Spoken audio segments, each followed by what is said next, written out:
That's my Transformer sounds. That's actually pretty close. Thank you. Amiibo. Yoshi's Woolly Warrior, Yoshi's Yarny thingy. Yeah, Crafty. the first trailer is like 6 minutes long. The second no kidding. is like 45 seconds. Yeah, now I'm like, I regret just not fast forwarding. We're live. Oh, we're live. We're live. We've been for 20 seconds. Frickin' guys, we're live. Jeez, guys, just do it on YouTube. Oh, well, I guess we should probably do this thing, hey? Let's do it on YouTube. Okay. We'll just do it live. 3, 2, 1. Welcome to Nintendo Dads, episode 220, recorded today, March 7th, 2019. Folks, we got a banger of an episode. We're going to be talking about some Nintendo VR. Did you also know it was Nintendo's 2-year birthday? Well, we sure do, and we're going to take a little bit of a look back of our favorite moments. And Nintendo's mobile partners say, hey, don't let our customers spend too much money. What? That is weird. So much more, and your questions. Hit that sweet, sweet music, Jesse.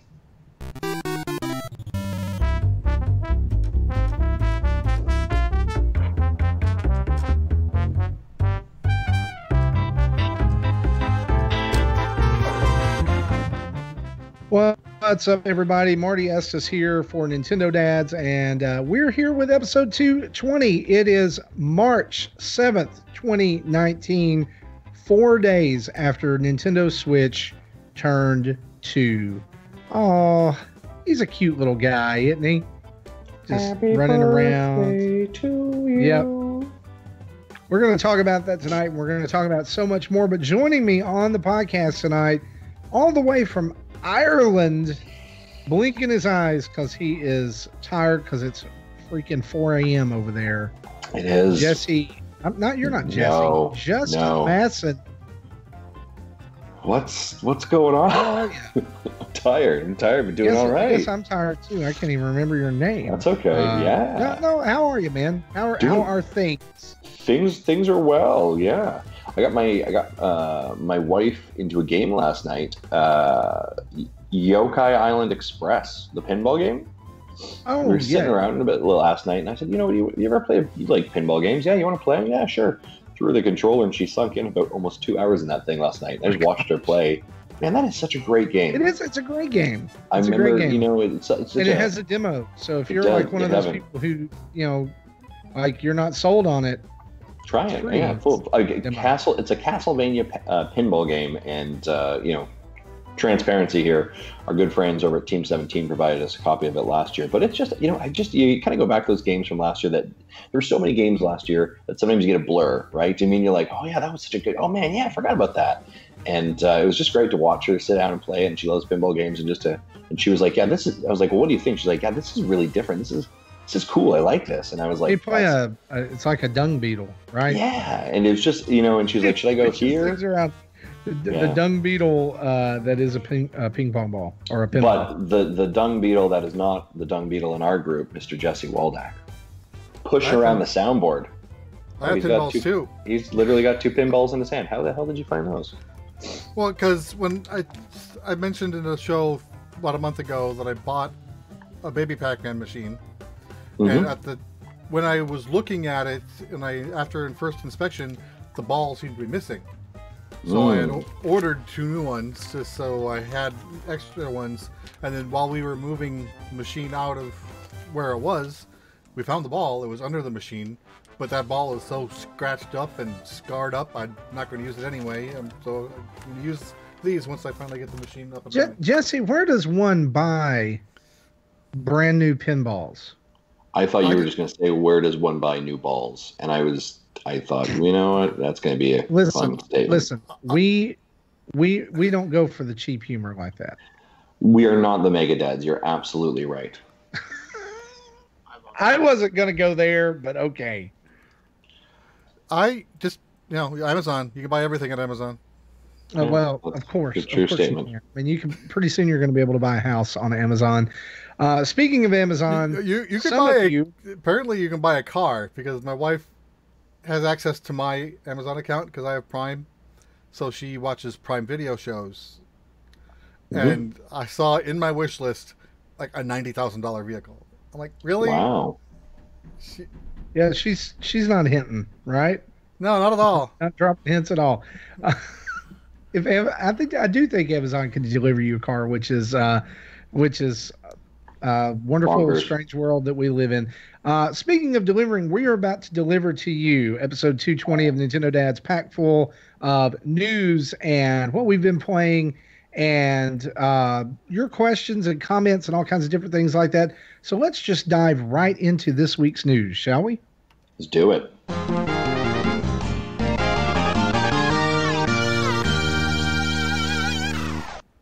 Guys, our news is brought to us by The amazing folks over at patreon.com. The over 90 folks that support us every single week, every single month to help us keep this show content moving every single day. Of course, you can support us as well if you want to head over to patreon.com/Nintendo Dads for as little as $1 a month. Seriously, $1 a month. We give on average about 10 hours, give or take, of podcast content every single month. That breaks down to 10 cents. You are literally paying us 10 cents every hour, right? I mean, that is way below sweatshop labor rules. But if you are interested in, again, being one of the amazing folks that support us over at patreon.com, head there, /Nintendo Dads for as little $1 a month. We appreciate it. We, again, appreciate all the donations and support we get from, again, over our 90 Patreon supporters that help us. So thank you so much. Marty, am I correct? I think we have a new Patreon supporter. We did last week, okay. Actually, and we always like to give shout outs.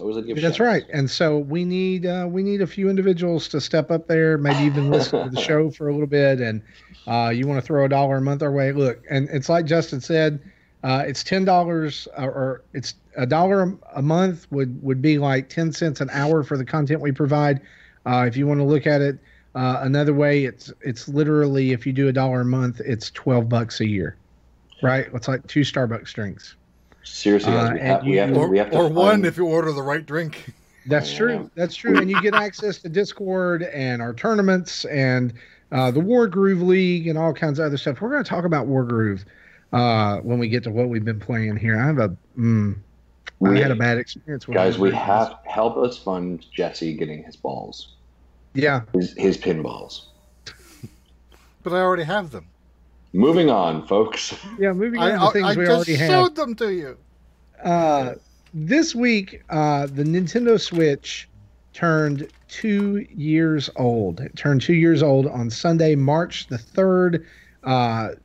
Thinking back to 2017, what a 2 years it has been. And we're going to spend a few minutes here at the beginning of the show. We know this is not really news, but I think this is a big headline. I think that Nintendo, if you think back to 2 years ago and, just even being in the week after Switch's launch, there was a lot of uncertainty. There were still a lot of questions. And if you had told us then that Nintendo 2 years later would have the fastest selling console in America in console history, that it would still be number one in sales in Japan and other regions, that it would be the number one selling console in Japan for the last 12 months.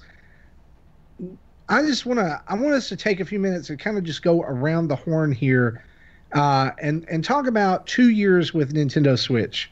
And here's some points as we talk about this that I think it would be fun to hit. The last 2 years, what have been your highs and what have been your lows with the Switch? And be honest.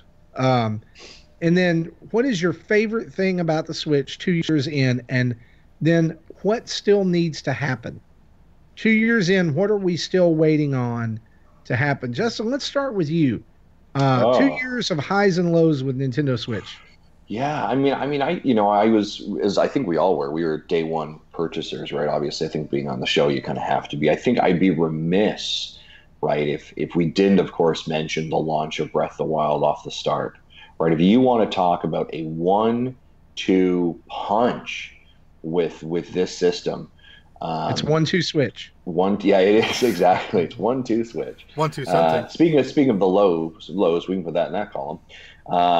But I think it was, I remember going out grabbing it, how excited I was a day, because they didn't do a pre-launch that where I was in Lethbridge. They just did a regular Friday, come on and pick it up. Yeah, Like there was a stack of people who were in there getting it, and I had the day off, went home, had the whole like downstairs room cleaned up, plugged it in, and I just like, we have beanbag chairs, and I just plunked in it, and it was just the moment you turned it on, it was like, this is amazing. My wife actually put on a post like on Facebook. She's like, "This is where my husband will live for the entire weekend. The new Nintendo Switch came out. If anyone wants to come visit us, this is where we are." And of course, the first thing you heard was, "Yeah, exactly, right." And that, look at you on the soundboard, Mr. Fancy Pants. But I mean that experience, right? And just like the controller's feeling in your hand and playing like that. Such an incredible game to showcase that. And I think that is still the highlight, right? I think that we talk sometimes about games that move consoles. Breath of the Wild was it, right? And when you think about the attachment rate for a while, Breath of the Wild's attachment rate was higher than the Nintendo Switch. It was, right? Yeah, at the very beginning. I'm looking at you, Mark. Like I see you've got the classic edition, or the above your head there. You've got the kind of the deluxe edition Breath of the Wild there too, right? I have one of them over here too, the only thing that's missing from mine is the Hylian shield, or the Hylian sword, the Master Sword. Yeah, exactly. So statue. I think it's just been an incredible system. And then that first year, you've got Splatoon 2, you bring in a new IP like ARMS. You've got, Mario Odyssey a couple of months later near the end of the year. Just a killer lineup. You really had that first year was an absolute killer lineup. Mario Kart 8 Deluxe, which is still the number one selling game on the Switch. Exactly right. And then to try these kind of like weird, obscure multiplayer, very quickly you discovered why it was such an incredible console. Like, and we had that joke of like, so we did. We had our friends Jeff and Dee said, "Hey, yeah, we'll come over and hang out with you for your playing some Switch." And of course, to your point, Marty, we were playing 1-2 Switch, right? We did play that, and then all of a sudden we were playing Snipper Clips, right? And it turned into just a party night, and like they actually ended up staying at our house that night, and we were in pizza, and it was kind of like, these 35-year-old grown-ups having a sleepover playing video games all of a sudden as if we were 16 years old. But it was absolutely an incredible thing. And I think the thing about the Switch that blows my mind is that when you show it to someone, they just get it. The question I sometimes get is, it's all in that, right? It's all in just this. Yeah, it's just that. Here you go. Here's a Joy-Con. There you go. Like the approachability, the ease of use, right? And when you kind of think about where it came from the Wii U's perspective, I think it's just an incredibly, really good machine. So I think that was, and the games, right? Like I have over 100 games on my Switch, right? Like you're kidding me. My back, like I could stop buying games for 3 years and still not be caught up. Like let's talk for a minute though about the accessibility, that you mentioned there, like that to pick it up and just get it. Yeah. What a 180 from the Wii U, right? What a 180. Like you hold the Wii U now and you look at it and like you hold the gamepad and you're like, okay, I totally see where the Switch came from. Yeah. Here. But I remember when the Wii U launched, and even through the Wii U's console life cycle, people repeatedly going, I didn't know what it was. Mm-hmm. I didn't know what it was. And that was what you heard more times than not when people talked about the failure of the Wii U. Yeah. People didn't know why they needed to buy one. People didn't know. That is, you cannot say that about the Switch. Yeah. Like here we are 2 years in, and whereas I had my Switch, like you were day one. Yeah. And I bought one for my student ministry group here at church as well. And at first they were like, oh, what is this? How do you use this? I don't know. Now everybody knows what a Switch is. Yeah. Isn't that incredible? Like in 2 years time, it's gone from this little fringe device to this is a juggernaut. Yeah. I think it's, if I use like a sports analogy, it's kind of like you've been backing the team that has not been winning for a while, and you really like, you're just a diehard fan. You're like, come on, you can do it. And all of a sudden they make some trades, maybe they make some acquisitions, maybe they, get some first draft picks or whatever, and you're like, fingers crossed, this looks good. You guys can do it. The And then all the Twins. Yeah, and then all of a sudden it's like they're from using the sports. All of a sudden they show up at the Super Bowl and they're kicking everybody, and you're like, what just happened? So what about Lowe's for you in talks. this first 2 years? Yeah, for Lowe's, I mean, you mentioned 1-2 switch. Yeah, 1-2 switch is a bit of low. I mean, interestingly enough, I think for a couple things I would say for a personal low. I mean, interestingly enough, in our pre-show, I mentioned like literally about 30 minutes ago, I actually had to submit to Nintendo UK repairs for my original grade Joy-Cons, right? So there was definitely some faultiness to that. I guess I want to use the word durability. I don't know if that's the right word because I think we're probably extreme users. Maybe you're not. I don't know. But like the cost of like Joy-Cons, are you kidding me? Those things are expensive. Like those are. And I don't know, maybe if I'm just being sensitive to it, because like over here, it is 80 euros. 80 euros for new Joy-Con. So for USD, that's about 100 USD for a new set of Joy-Cons. Canadian, that's about 120. Even when I was in Canada, they were 80 Canadian, right? I felt the accessories were expensive, right? I mean, I think about picking up a new dock, like because I want another one in my office, and I'm like, well, that's $80 for a. Part of that is VAT, right?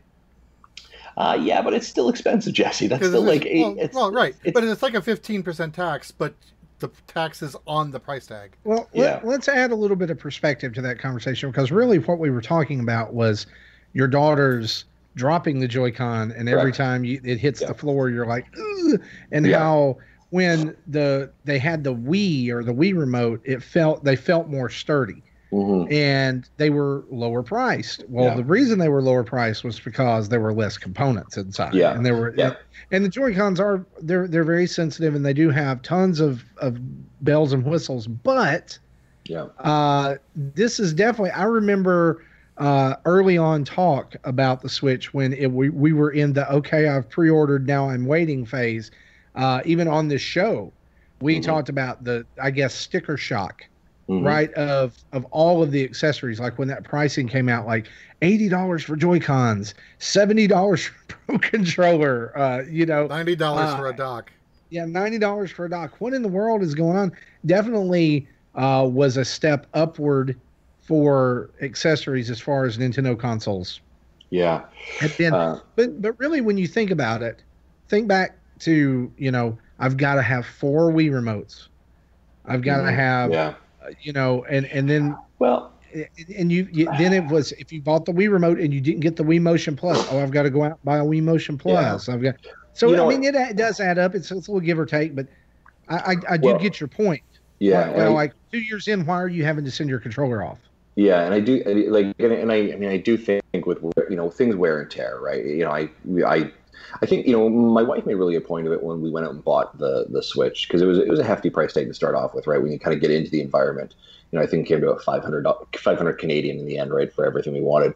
And she's like, so nothing from the Wii U or the Wii works with this thing at all. I was like, no, it's a hard restart. And she's like, okay. Do you know what I mean? Like, I was like, yeah, I know what you're saying. Like, we've got some time and energy and money into those things, but so you're right, the durability in some ways. I think the other disappointment, I think the other thing that I'm disappointed, and I'll be very frank about it, and everyone's probably will make laugh about this, is the online functionality that eventually came around. Like, I don't think that's one that we should hide away from. I think that was a disappointment.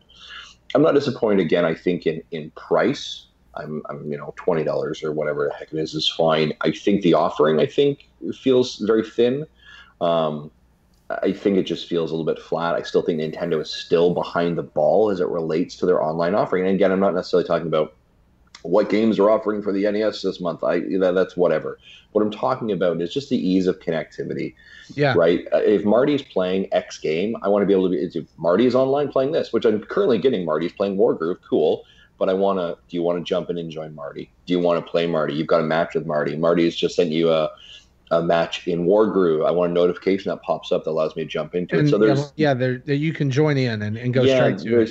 It just feels like the UI experience, the online experience, is clunky at times. Now, they've done a lot of things right. I think the parental controls are right. I think but I mean, when I look at like the Nintendo app and stuff like that, like really, why this still is being used for voice chat? Like there's stuff like that you made a lot of really good progressions, Nintendo, but at the same time you are you are very far behind that you need to pick it up. It's kind of like what Jody said, right? You're paying $500 for this and nothing transfers over. Yeah. And I think that has a little bit to do with online too. And I would say, and I'm kind of jumping the gun on this, but I'm just, because it fits, I'll say this, that the death of the virtual console is probably the lowest point of it for the past 2 years for me, because I was somebody like many others who had a lot invested in that.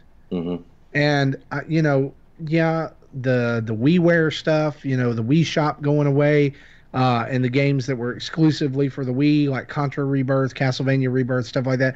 I don't know that I necessarily expected that to move over, but like virtual console games, I did expect that to move over, and especially like because you've got Reggie.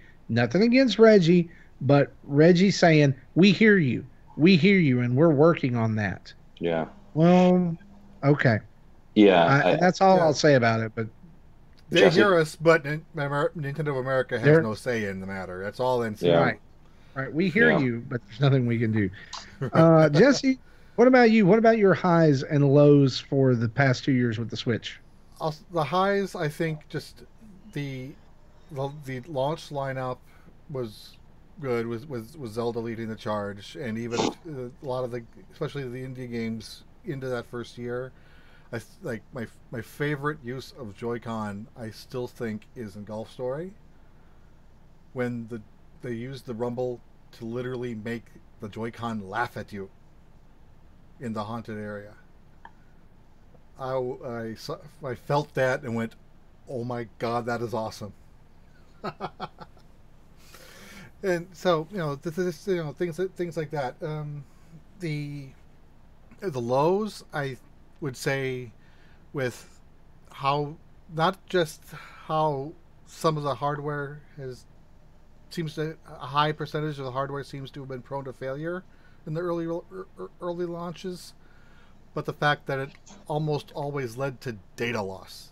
That's the hard part. At least now we have the cloud backups on most games, so my son and I did not lose our Zelda saves, unlike with a peer. Someone from IGN lost his Zelda save, but we both still lost our Pokemon save, because they did not allow backup of that game, so we both have to start that game over.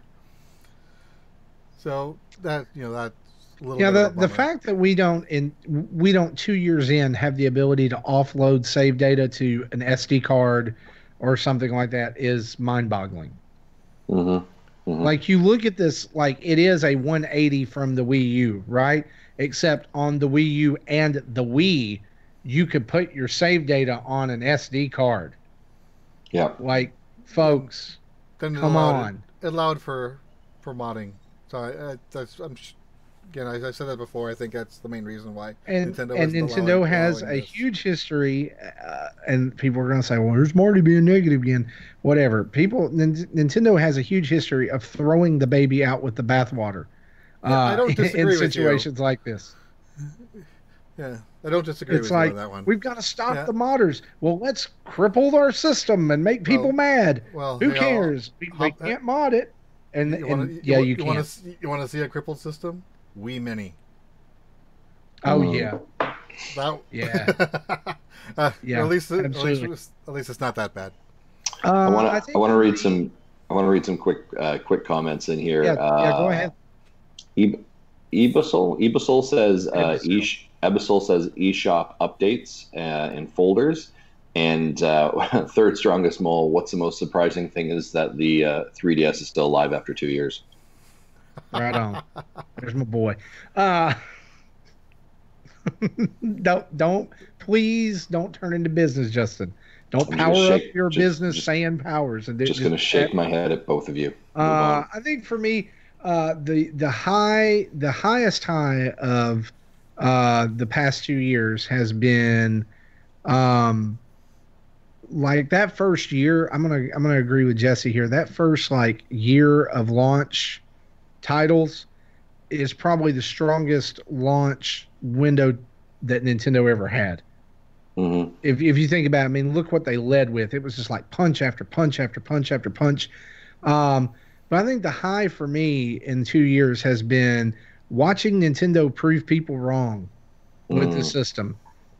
Like, you remember all the reviews, like in the very beginning, like the guy who reviewed it for IGN and was like, the system's trash. It's never going to do, it's never going to sell. It's never going to do all this. And yeah. How does this kickstand work? Yeah. The fact answer that, is like, you don't use it. Yeah, people crapped all over Mario Kart 8 Deluxe, and now it's the number one selling game on the system, and now everybody has it anyway, even though they crapped all over it. Yeah. Another high for me has been Mario Odyssey was huge. I love that game. It's one of my favorite Mario games. Not my favorite Mario game, but to me that was game of the year more than Zelda, and I know we argued about that way back when. I get why Breath of the Wild won Game of the Year, but I still think that Odyssey, like, if they could have co-won it. Sure. Yes. Absolutely. And then another huge one has been indies. Yeah, I was saying that too. I play more indie games on my Switch than I play first-party Nintendo games. Yeah. And I think in combination with that, Marty, I think especially as we move into like year 2, and I think obviously as we look down year 3 and obviously more 4, is the onboarding of third-party support. Right. Yeah. So when I think of stuff I think would typically have not been part of our conversation, or as we as Nintendo fans have just got used to, like, well, there's PlayStation, Xbox doing those games over there, and we're going to come over here and do something completely different. But now having those conversations, like, Mortal Kombat 11. Day and date with every other system. Here's your Nintendo Switch, and you're like, sorry, what now? Did you say that? And then Doom Eternal. Doom Eternal. Again, a great example. And even bring over games from other generations that you would not thought have been here. Diablo 3 is a great example. Wolfenstein 2. Wolfenstein, just that kind of like, wait, sorry, hold on, what are you doing now? And I think that has fully opened up the library and opened up its accessibility. So I think it's I struggle when some people are like, there's nothing to play on the Switch. I'm like, you have over 1,400 games on the Nintendo Switch now available to you, and you're telling me you don't know what to play. Now, obviously, the eShop is its own mess altogether. But so let's use that as a segue into kind of wrapping this up with 2 years in, what still needs to change? What still needs to happen? Maybe not what needs to change, because we've talked about cons or lows, but if we're living in blue sky dreaming, right? If everything is right with the world and Nintendo's clicking on every single cylinder it needs to click on, which we know they're not, what still needs to happen? Well, 2 years into the Switch. If we're looking at about approximately 35 million units sold, that's at least their estimate by the end of this month. I don't know what the sales numbers are yet. Pretty much most of the Nintendo fans already have at least one. So then I'll have to expand to the more casual audience, non-Nintendo audience. Not saying that the two are the same, but just so we're looking at, price drops and or modified versions of the Switch, like we talked about earlier in the year with our predictions. Which is maybe why we're hearing rumors of that. Yeah, and it can Switch Pro and or Switch Junior or both. We don't know, but I think something's got to go. Something's got to give in order to get to that next tier of end user. Yeah, I like that way of thinking. I think you're onto something there, Justin. What about you? What still needs to happen? Yeah, I think actually Jesse kind of banged that one out of the park. Actually, I think that there's some UI changes that need to be updated. Some just fundamental just user experiences or quality of life stuff that needs to be done. If this was Nintendo Directors, it'd be a Dusty Diamonds reference in here somewhere. There you go. Yeah. But I mean, I definitely don't think that they're lacking games. I don't think they're lacking depth on those games. I don't think they're lacking, when they're released. Like, I think everything else is lined up really well. I think it's infrastructure and UI.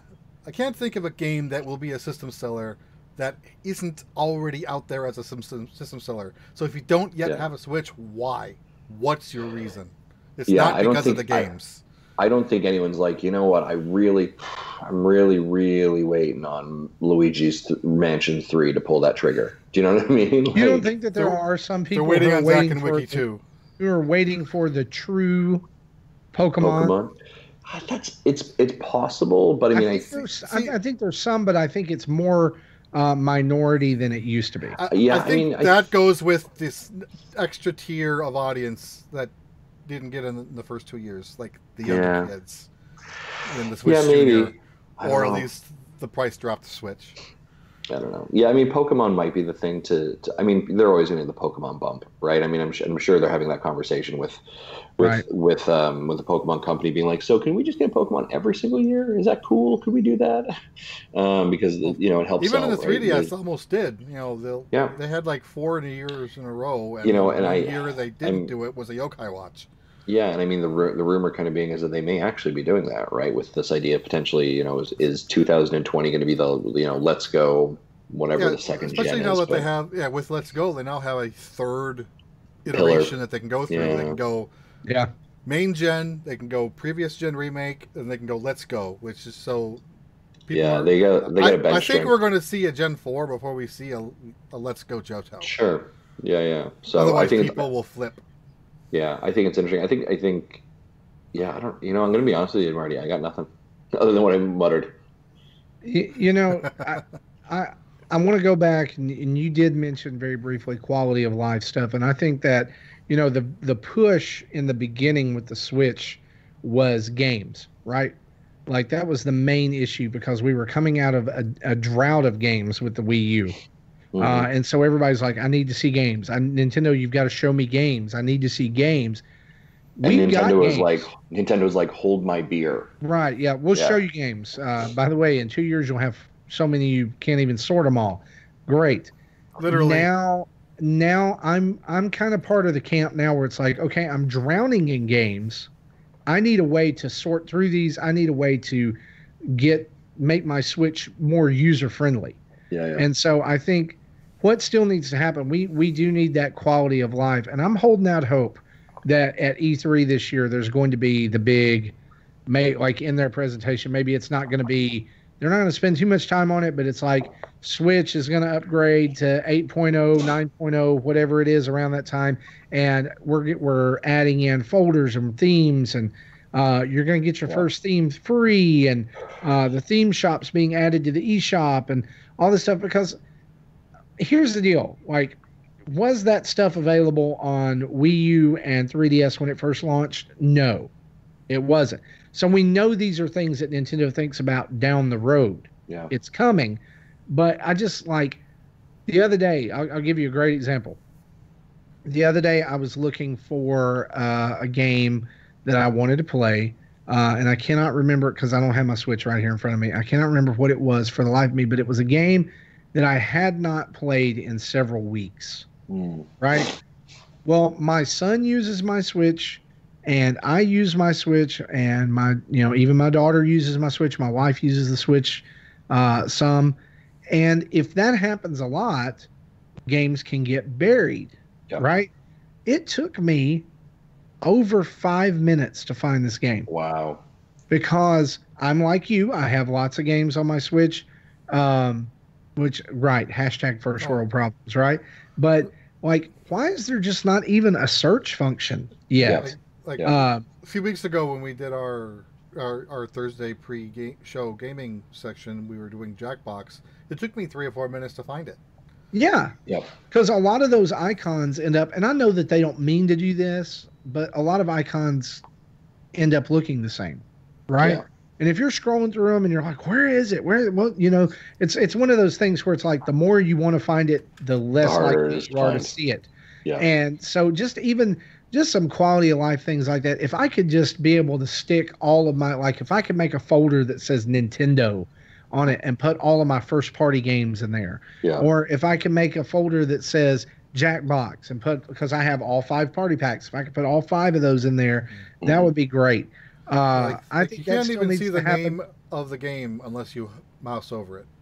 Yeah. And then you have to wait sometimes for it to scroll by. But I'm going to throw this one out here because I always do, and I do it for, giggles this time. I still need to see a light up ring around my home button. Oh, for the love of God, I'm going to kill you. Come on. Moving on, folks. Somebody signs on, And why is that not lighting up? Why even design it to do that if you're not going to turn it on? Anyway, that's my story, and I'm sticking to it. Let's move on. I do want to just say a couple things in the chat here that were thrown out. Folders is obviously being called out here. Iceman 75 says, I just want to be able to send messages to my friends, all 2 of them. So that's fair enough too. I wish there was some music on the eShop or menu, says Mecca. So yeah, like there's, I mean, definitely, I think you know, you've got a UI that's built on the back of Android, and why can't we message it? I mean, there's a keyboard there. Yeah. All right. Not that I like enjoyed, back in the day of Xbox, like typing out messages like, hi, do you want to play Halo? That kind of thing. Yeah. Anyway, let's move on. Let's talk about something else. I want to preface this one. We're gonna talk about it and we're gonna move forward. Marty, you cannot rant on this one. Okay. I'm not. No. I'm not. No. Okay. I'm not. Nintendo has come out for the month of March and has revealed their online NES online offerings. And this, ladies and gentlemen, is a repeat like last couple of months. We are only getting 2, and in North America, we're getting Kid Icarus and we're getting Star Tropics. Now, Japan is actually getting, oh, are you kidding me? AR Kung Fu. Yayar Kung Fu and Fire Emblem. And Kid Icarus. And Kid Icarus and Star Tropics. So they get 4, we get 2. Nope. No, they don't get Star Tropics. Star Tropics was never released in Japan. Oh. It is a North American exclusive. Oh, interesting. Okay. All right, fair enough. Well, so here's the crutch of it, folks. Non-Japan exclusive, because I don't know if it ever came out in Europe, but I think Europe and gets the NES games too. I don't think they have any middle ground. This is why I told Marty no ranting. But so couple months in a row now, we're getting 2. Japan's getting 3. Guys, Kid Icarus and Star Tropics. How do you feel about these ones? Just like the games themselves. Yeah, I'm fantastic with Star Tropics. I think this is a solid release. I hate Kid Icarus. I'll just be honest. I'm not good at it. I think it's a terrible game. It is a bad game. It's not great, and I don't really get all of the love for it. I like the character, I like the setting, but Star Tropics is a clear winner here. Yeah. Now, would I like to have 3? Sure, but I don't. I've kind of at this point in March, I've accepted it. We're going to get 2 games. That's what it's going to be. You kind of have to play Kid Icarus with a walkthrough and a map, especially at the end of the game. There's no way to even know what you're doing, really. Yeah, I remember playing through it when I was a kid. Password system's horrible. I would recommend playing the Famicom version because it will not have passwords. It's a Famicom disk system game. Can I just make a point right here? And this is not a rant. I'm just going to say this. If there is a known version of the game that has a save feature instead of passwords, why don't they just merge it and do it? Yeah, I don't know. Like that. Like if you want to talk about an SP version, let's do that. Yeah. Like Metroid and Kid Icarus, I know for sure are the 2 that are that way, right? Mm-hmm. Yeah. Technologically, they have no reason why they can't do it. They just don't. Well, I get that they're probably trying to stay as close to the original source as possible. They even have the excessive load times in the disk system games. There's no reason why you have to wait 4 seconds for that screen to load now. Appreciate the authenticity. Mikey Burgett asks us on Twitter, what are your thoughts on new NES games online for March? I think, Mikey, you're discovering our thoughts right now. Justin, have you ever played either of these games? I have not. You really owe it to yourself to play Star Tropics. Yeah. It's such a different game. Yeah. Here's what I'm discovering. Now, like, you're already paying for online, so it's free, so there's no reason not to. So I have been very hesitant on, especially where we are right now, of picking up the NES online controllers. I did not pick those up, the special offers. And so we've been playing NES games, those things, and I'm just having a struggle with using the Joy-Cons. I think I actually need to finally pick those up to get that right experience because it's just not quite feeling right. It does feel right. and so I think I may have to do that, but of course they're going to be delivered to Canada, so I'm getting them for a while anyways. But I may actually have to finally pull the trigger on that one. Here's a question that's always kind of asked, though, guys, and I know this question was asked earlier as we kind of led up to this.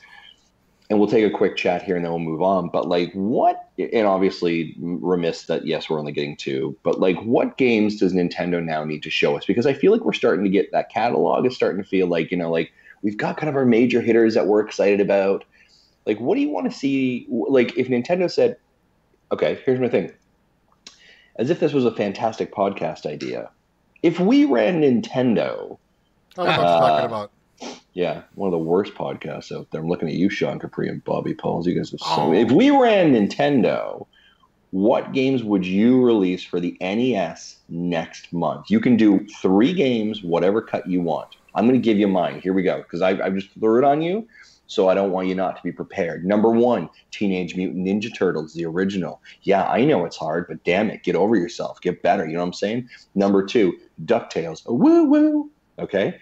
And number 3, Captain Skyhawk. Never played that one. Captain Skyhawk. Look it up. It was my very. Okay. I'm not going to judge. And the only reason is because that was the very first Nintendo game I ever got. Okay. There's nostalgia there. Okay. NES you nostalgia. you said this, and then you said 3, so I had to cut my list down. But I'm going to cheat. Ooh. I don't care. It's I can do that. Number 1 is the. I can't think of 3 right now. Number one is the entire Mega Man series on the NES. Okay. Number 2. Well, that already exists. Look, just in a different way. Not on this, and it's probably coming. I'm just throwing that out there. It's not going to probably be right now, but that's probably why it's delayed to allow that Legacy Collection to sell more. Absolutely necessary to this list is Castlevania 1 and 3.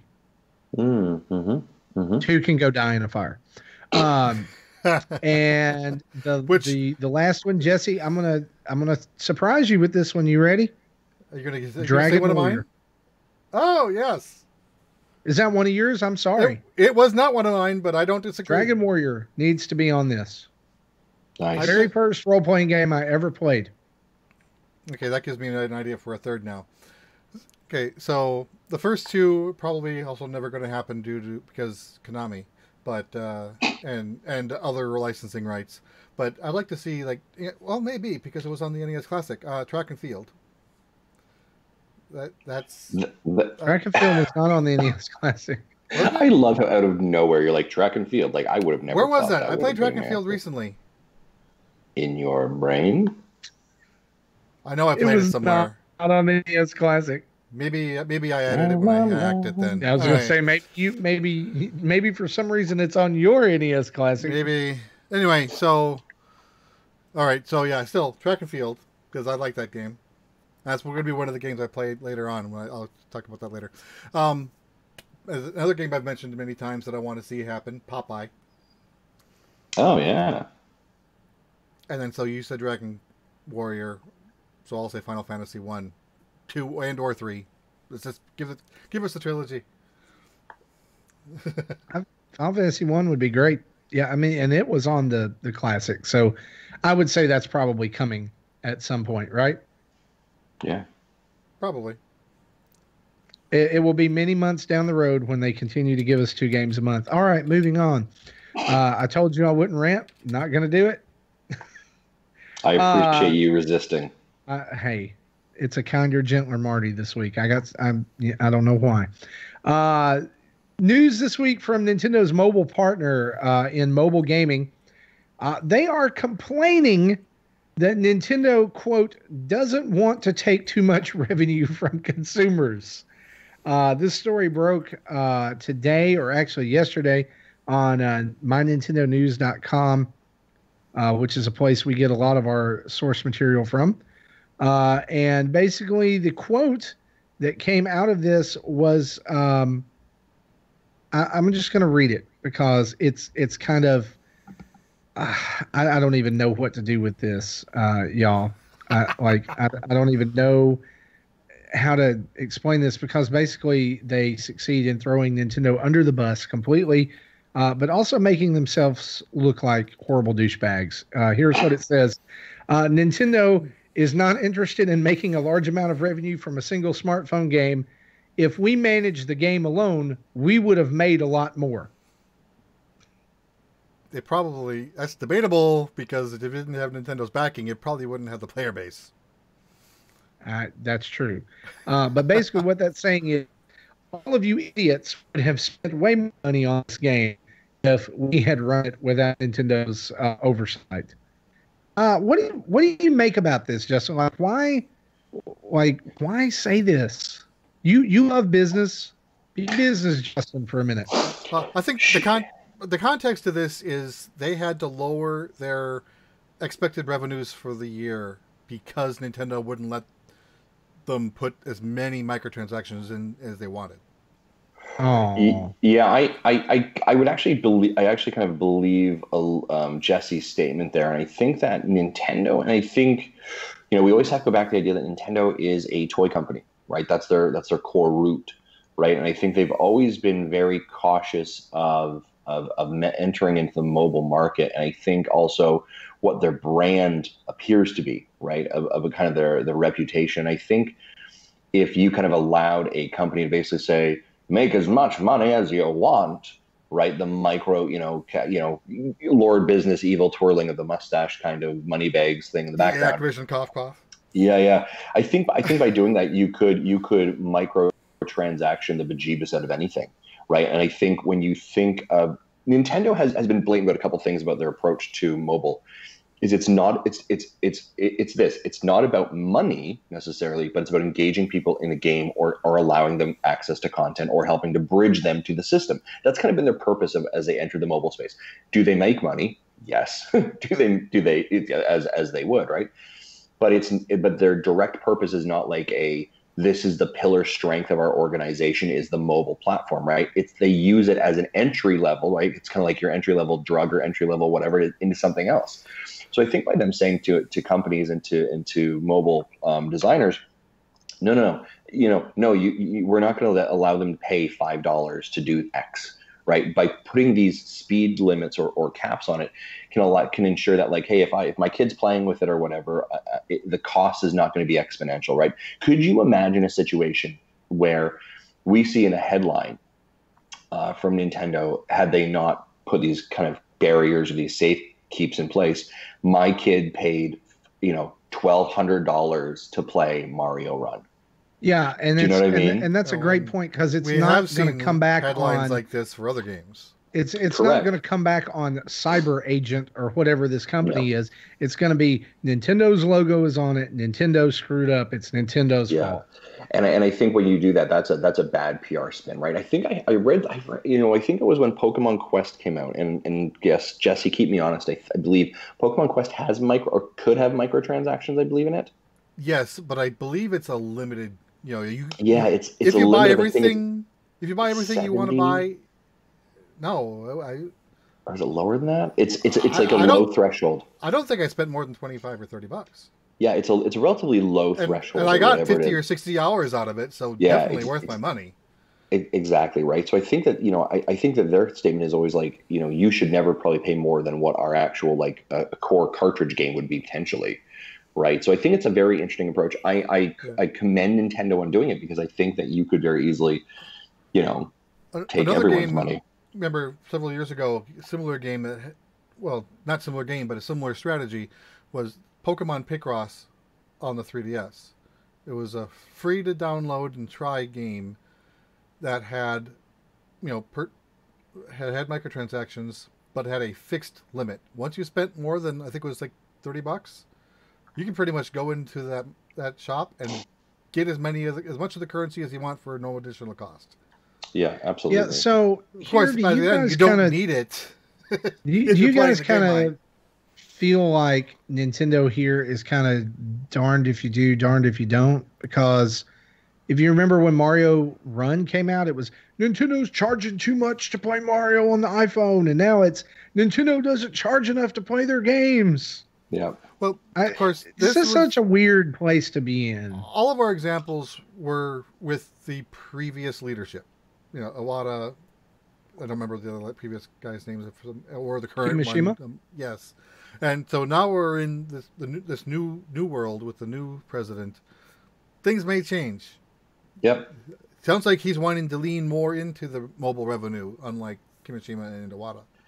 Yeah. And weren't they saying, was it? And again, I'm sorry, my brain's kind of all over the place. But did they not say that just recently, like Dragalia Lost was been like a major cash cow for them? Yeah. I want to think like It's made a bunch of money. more than any of the other ones. Like and like head over shoulders, it is a major cash cow for them. Interesting enough, Dragalia Lost only now becoming available in other countries beyond US and Japan. Like I literally downloaded it last week and started playing it. And I was like, I feel like I'm 9 months behind people on this thing. Are. I know, but it's like, and to think it's a cash cow and it's only in those two countries. Now you give a worldwide release, make it rain, make it rain, make it rain. Right. So we'll see what happens. Hey, Should we move on? Save that, Jesse. Third Remember where strongest that's at. mole says, I thought Fire Emblem still makes the most. That is true. I think Dragalia Lost is a second. Okay. But it's Dragalia up Lost, there. according to Sensor Tower, Dragalia Lost has now reached 75 million in worldwide revenue. Million, hey? Jeez, that is something. So, Hey? I wouldn't worry too much about this. Nintendo's making plenty of money. Yeah. They're not allergic to money. And speaking of not being allergic to money, let's talk about probably what is the biggest news to drop this week. Last night And the most on their social media accounts. What? And the most confusing news. It is kind of confusing, yeah. Last night on Nintendo's social media accounts, they announced the release of Nintendo Labo Toy-Con 4 VR kit, which is releasing April 12th, which is, guys, that's just like a month away, which is pretty surprising considering the fact that Labo had a huge lead up to it. In fact, it was this time last year that we were in the waiting period for Labo to launch for the first time. It had been previewed and debuted or whatever in January, and then you had the months of February and March to lead up to Labo and wait. And of course, it's actually, I went back and looked, Toy-Con 4 will launch around the same time frame as Toy-Con 1 and 2 in the April kind of release slot. This is actually, interesting enough, is going to come in for the first time in Labo history. It's going to come in several different configurations. You can buy the original or the whole kit and caboodle VR kit, which includes VR goggles, a wind pedal, a bird, a camera, an elephant, and a blaster for $79.99. That's USD. Or if you're not that committed, you can buy the starter set and blaster, which includes VR goggles and the blaster attachment for $39.99 USD, which should tell you something there. The blaster is going to be the main game. It's going to be the big part of that because with that starter set, they will also offer expansion set 1 and expansion set 2 at a manufacturer's suggested retail price of $19.99. Expansion set 1 will be the camera and elephant, and expansion set 2 will be bird and wind pedal. And Jesse's right; these are $19.99 each. And I believe the way they have this set up then is you can't just buy an expansion pack and expect it to use it. You have to have the starter set with it because the starter set will have the software and the actual visor. Right. So lots and lots of mixed reactions on this so far, I would say is the best way to describe it. Actually, probably a more accurate way to describe it is a bunch of grown men are butthurt about a kid's toy. At least Not from what false. I've seen a lot online. And Colin just saying some just ridiculous stuff. But let's actually talk about the nitty-gritty questions that do matter. Number one, here's a couple of concerns I have with this. But understand that by talking about my concerns first, I'm not crapping all over this. In fact, I think this is a fantastic idea. A couple of concerns that I had with this is when we first saw Labo, when it debuted, we actually saw footage of the software as well. So far, there has been no footage of software shown, period. So there's absolutely no clue as to what you're going to do with these. In fact, there's not even a video out that's like showing kids and parents putting it together or playing with it. It's just photos right now. I imagine there will be you'll probably start seeing commercials at the beginning of April. I guess, but I guess what I'm getting at is that like seems like a pretty ambitious project. It's kind of like Nintendo is positioning it like my first VR in a way, because they clearly mention it's a first foray into VR for kids and kids at heart. I just think that, they led with software, and Nintendo's always been a hardware and software company. And they rest on the strength of their games a lot. So to not see that as odd. The second thing is, and the second concern I have is that when it's not docked, the Switch is only 720p. And I'm seeing a lot of concern from various different outlets about what that's going to look like when it's in the VR headset. So let's talk about these and other concerns that you guys may have. Jesse, I'm going to go to you first. You're grinning. What did you think about this announcement? What do you think about this announcement about Labo VR? When I first heard about it, this is before I saw the details. I just saw the tweets and people talking about it in our Discord and whatnot. I was curious. I'm like, this one I might think about. Then when I got to looking at what everything is, like the elephant and the bird, and I don't know, it looks. I agree, it kind of looks silly. So I'm like, I don't know. While I agree with your 720p assessment, and considering when you go into VR mode, each eye only gets half of that. So it's not going to be a big VR experience. I imagine these will be small, bite-sized, mini-gamey things. On the plus side, it's still 3 times the resolution of the Virtual Boy, and in color. So could this possibly be a way that we get Virtual Boy Virtual Console?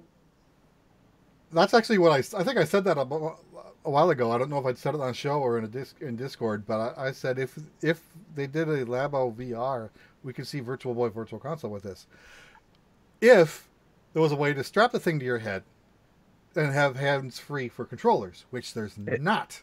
Yeah, it does not look like there's a way to strap this to your head. The pictures kind of show a lot of someone makes a 3D printed mount on to make it Virtual Boy-like. So you can have hands-free for controllers and stick your face in it.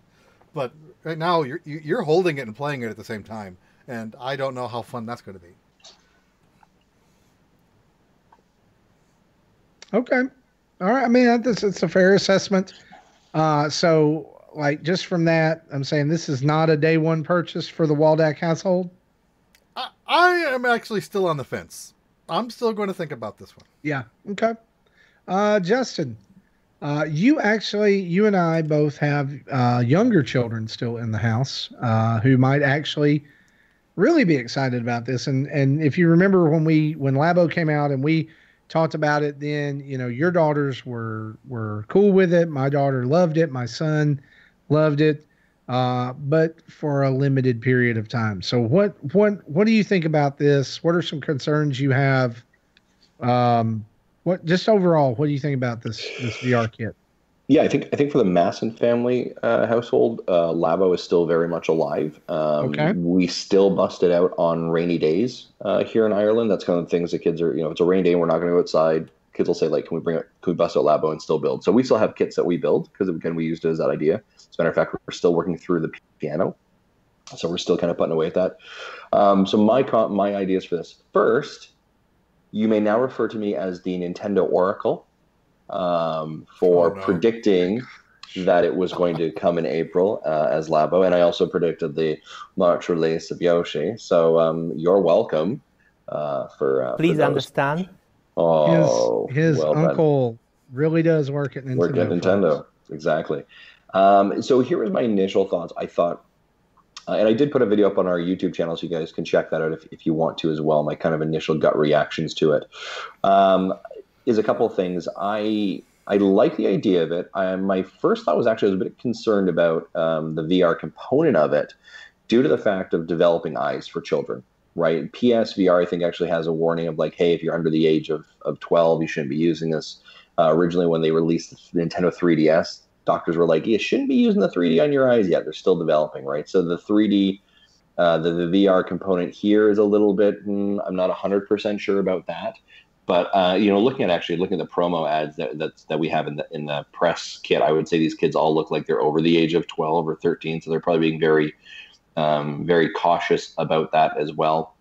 I think it's a very interesting idea for Nintendo to jump into this space at pretty much a low entry or barrier to try something, right? So I think it's a relatively easy thing for them to jump into. I think it also aligns very nicely with their STEM approach of using and getting Nintendo Labo kits into classrooms. So I think it's really great there. The interesting thing that I think of it from a parenting perspective is, as I'm looking at these press pictures, people are always holding it, right? Or they're kind of like, I'm looking at one of the blaster, the person's not holding the actual switch anywhere, but it's like they're holding the cardboard and the switch is contained to it. And I don't see like any wrist straps of anything to kind of hold that on. And I kind of made the statement of like, I feel like that's just something that could very easily slip out of a hand and fall and hit the ground. Right? That's those are like my... The housing for the console itself is going to have to be super well built. Correct. Super well built. And even as I'm looking at some of the images, they kind of have the console that way, but they also have like Joy-Cons attached to it. So I'm like, even if the housing is fine, I don't think the housing appears to be at the screen level, not at the Joy-Con level. So if it did fall, you could potentially be smashing something, right? So that's my first kind of like parental spidey sense, is like that feels a bit dangerous. So I am curious to see what that inevitably looks like. Is there some kind of strap around the wrist that's actually embedded that they can hold on to it? But even then, again, we've literally got it wrapped around cardboard, right? So now I suspect the housing unit, which is not cardboard, which appears to be like an actual plastic goggle-y component of it, there may be some kind of straps in that help with that. But I think it's very interesting. So I think it's great. I like the fact they're unbundling it.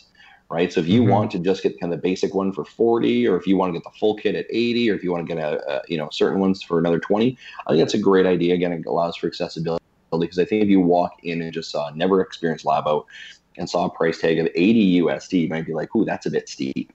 Right. I'm not going to jump into that. But I do know, like, I've talked to some friends here who have kids and have nephews. And like, I know one kid got 2 Labo kits for Christmas and he was just over the moon.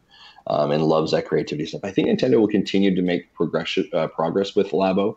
But again, I think this is a really cool idea for them to be able to get into the VR market or the VR marketplace at a very low cost of entry. Because you know who doesn't care about the graphics or the resolution? Kids.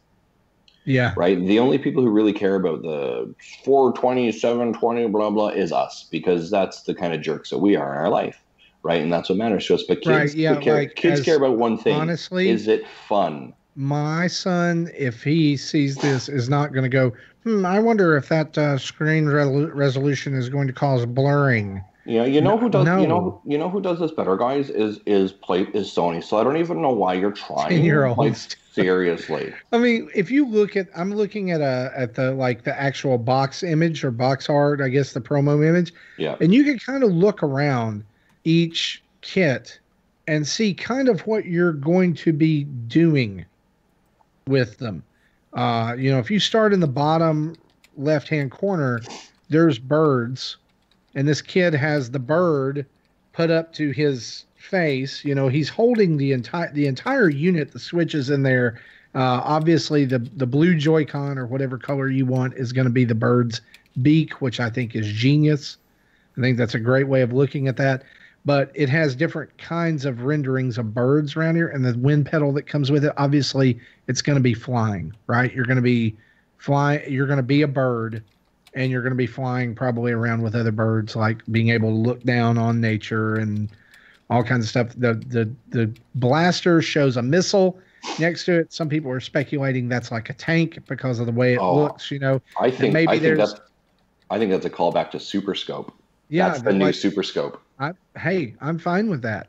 The camera shows a bunch of sea life around it. It almost looks like you're going to be like in an underwater, area taking pictures of fish or sea life. Then there's just the VR goggles, the viewer that shows a planet next to it and some aliens on that planet. So probably you're going to be in space exploring. And then there's the elephant, which has a crayon or a coloring pencil. Making some lines, and it looks like you're going to do elephant art And look, what if that one even is like some kind of crazy, you're there and on the screen, you're in front of a canvas, and you're an elephant, and you're holding the brush in your trunk and you're painting. I think that's charming. I really think. No, they're not coming out and being like, yeah, we're going to make Mario Kart VR or whatever. That's what everybody wants. But is that what kids want? Is that what families want? Because again, you've got that angle here with this. I will go out on a limb here and say this is going to be a day one purchase for my house. Mainly because looking at it, honestly, looking at this compared to the other Labo kits, this one looks like the most interactive one of all of them. Interesting. It looks, and of course it's VR, so it's going to be, and I use this word, it looks like it's going to be totally immersive, right? Like it looks like it's going to be and let me say this, having put together the robot backpack that I've used one time. Sure. This looks like something as a parent is much more easy to pick up and play. Yeah. And not have to go, okay, come over here and put your feet in the thing. All right, let me adjust this. Let me get the straps on. Let me get the Joy-Con. That robot, I'm just going to say this. The robot one was absolute crap. I don't care what anybody says. It was not worth my time as a parent to have to deal with all the fiddly bits to let my kid stomp around in a game that didn't even give him a tutorial at the beginning for what to do. So I hope they've learned a lesson from it, and I hope this sells like bonkers. Yeah. A couple statements over here. Stay here. This is actually off the press release site. Users can turn off the VR feature and use the included screen holder instead of the VR goggles to enjoy any of the included games and experience in 2D. So again, if you were worried about the 3D component for little developing eyes, then there is definitely an opportunity to change that. Now, Nick Metzger asks us over on patreon.com, if I remember correctly, a couple weeks ago, you guys were not on the idea of VR sets. Does the new Labo change anything for you, and how do you think it'll handle low res of the Switch for VR? We talked a little bit about that, Nick, the low res component. I think how does this change things? I think it changes things in that I'm interested to see what they do with it, right? Because I do think there's an opportunity for Nintendo to again enter into the VR space in a low cost, low entry to try something a little bit differently. And it's very much the Google Cardboard approach, right? But I think it's interesting to see what may come of this, right? And I think this is actually a little bit of a question that Shellshock Prime asks us over on Twitter, and his question was, what Nintendo games would you like to see become VR, compatible? I think you can do. I think you'd have like almost like mini games or mini views of games, right? So could you have a 5-minute demo or 5-minute view of like what it's like to be one of the Splatoon kids during a ink battle, right? Could you I think you'd have these like little vignettes, if you would, of like 5-minute micro games of kind of from a different player's perspective, right? I think someone responded here with Doom Eternal, right? But obviously you want to kind of create it nice and short. But from the monster's point of view, this is what it looks like when the chainsaw hits you. Yeah, exactly, right. But I think it gives an opportunity for I think it allows Nintendo to play with the idea of like you could see like, hey, micro games, right, where we're going to play, it's a running game or something, very kid adaptive friendly out of the viewpoint of it, right? So I think it's interesting. I want to just interject here and say this, because there's a game series that has used technology of each system like that before for them. I think a WarioWare VR micro games compilation would be fantastic. That's a good point. For this. Use the viewer, the one that has nothing attached to it, and you've got the Joy-Cons, and you have to turn around, you have to do different things. Obviously, don't make it like Game & Wario, because that one was the worst ones of the series. But WarioWare has used Twisted, it's used the stylus, it's used the touchscreen, it's used the one button approach, the microphone. Think about what you could do with WarioWare with VR. Right, that's great. And it's bite size enough so that if those games have to be limited, right, it doesn't show. It's not the wear and tear on it is not going to show as much. Nice. Yeah, until something is done about the resolution and comfortably strap it to your head so you have free motion controls like I mentioned earlier, I wouldn't want to see anything more than like a 5-minute experience at most. Whether it's a small gameplay session or like watching a movie, just a non-interactive movie, just other than looking around and seeing all the angles, that would still be entertaining for what it is. Yeah. Well, good questions, guys. More to come on Nintendo's VR and jumping into Labo as we get there. There's still a lot more to reveal, obviously. Yeah, we're like a month away. Yeah, that was one thing that I was kind of surprised about was how soon the release date was. But I digress. Let's move into our next section of news here. We're trying some new things out, guys. Over the last couple of weeks, we've kind of started sectioning our news off. And so let's talk about some rumors.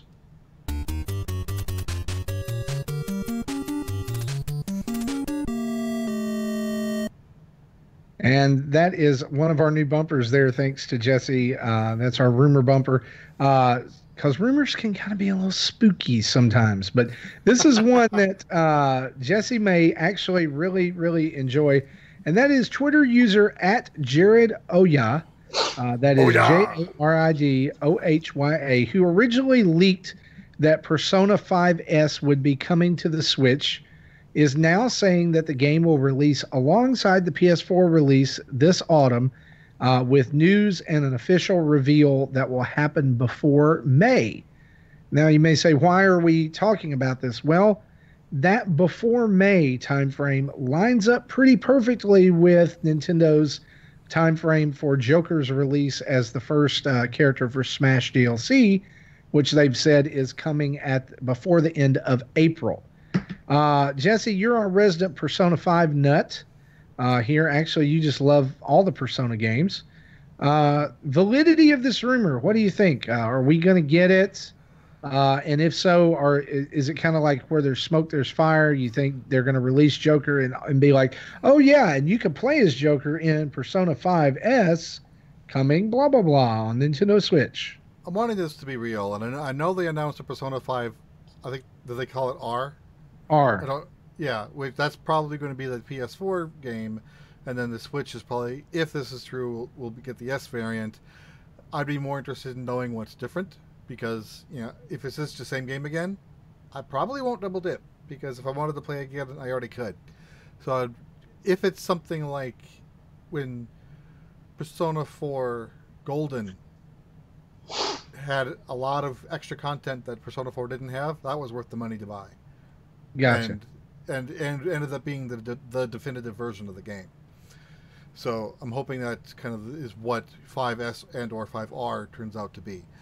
Yeah. And I think there was supposed to be an announcement regarding 5R in March. At least that was said back in January, which is also about when the next OVA of the anime is supposed to be coming out from Persona 5. So there's a lot of Persona to be coming that we're still waiting for. Gotcha. Also, the second rumor we want to talk about very briefly on this week's show is that because we live in the darkest timeline, they're making a live-action Sonic the Hedgehog movie, and they somehow the supposed design of Sonic from the movie leaked this week. And oh my God, was it horrible. Sonic fans, I just want to take a minute and I want to say we are sorry. We are sorry for what you've had to endure. I mean, you've had to endure terrible games. You've had to endure a very weird fandom that writes terrible fan fiction about Sonic and all of his friends, and now you got what you're getting that movie design. Oh my gosh, Justin, have you seen this? I saw the image and I just kept scrolling. See, You know, I've heard that if you don't keep scrolling and you look at it for a while, that Sonic the Hedgehog that version will appear by your bed at night Yeah, I would imagine. Like and steal your soul. it's such a contradiction to like the hype and the approach that like Detective Pikachu has going for it, and the commentary on online compared to this. Right? We haven't even seen an actual trailer. Like this is almost worse than Will Smith as the genie. Right? Will Smith is like, oh, thank God, somebody else is blue and looks horrible. The Detective Pikachu design next to the Sonic design is just a dumpster fire. It's so bad. And y'all listen, this is not a lie. This is not a rumor. It's so bad that Yuji Naka, the creator of Sonic, has released a statement about that basically amounts to, I don't know why they did this. And he redrew the art to fix it. Yes.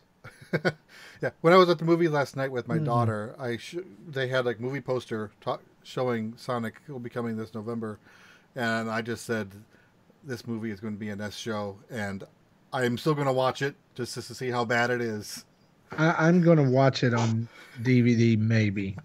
But here's the thing, you know what I'm afraid of? I'm afraid it's going to make $7 bajillion like Transformers, and that's exactly what she said. And they're just going to keep making them. That was my daughter's reply. You're half the problem if you're going to see the movie. Yeah, you are part of the problem. Y'all, I don't know, like if you're out there and you're listening and you're a Sonic fan, I'm sorry. Just like if you see this, the only remedy is to go play Sonic Mania and remember the bygone days when they actually made good Sonic games. Let's move on from rumors here and let's discuss.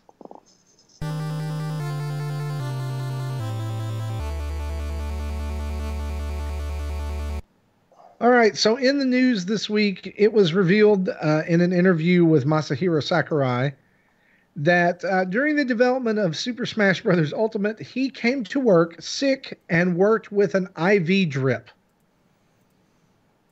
Dude needs to learn how to take work-life balance.